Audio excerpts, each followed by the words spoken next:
పిఠాపురం నిజంగా అభివృద్ధి చెందిందా? అయితే కొంతమంది ప్రజలు అనే మాట, వైసీపీ పార్టీలో ఉన్న కొంతమంది ఏంటంటే అసలు పిఠాపురంలో ఆయన ఉండట్లేదు, ఆయన నియోజకవర్గాన్ని ఆయన సరిగా చూడట్లేదు అనేసి కొంతమంది విమర్శలు ఉన్నాయి.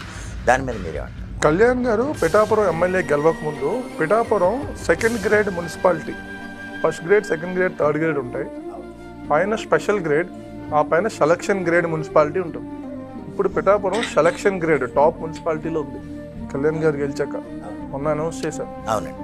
100 పడకల హాస్పిటల్ కన్స్ట్రక్షన్ చేస్తున్నారు కళ్యాణ్ గారు. అక్కడ రైల్వే స్టేషన్ రెనోవేషన్ వర్క్స్ చేపిస్తున్నారు కళ్యాణ్ గారు. పిఠాపురం రైల్వే స్టేషన్, పిఠాపురం పక్కన ఉప్పాడ కోతకు గురవుతుంటే ప్రొటెక్షన్ వాల్ తేవాలి అని చెప్పి కళ్యాణ్ గారు అక్కడ కూడా చేస్తున్నారు. అంతెందుకు సార్, ఆయనకి ఎమ్మెల్యే కింద వస్తున్న శాలరీ అంతా కూడా అక్కడ స్టూడెంట్స్కే కదా ఆయన డొనేట్ చేస్తున్నారు.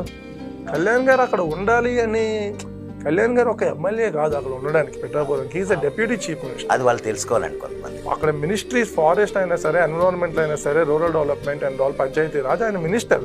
మరి ఆ వర్క్స్ అన్ని ఎవరు చేస్తారు?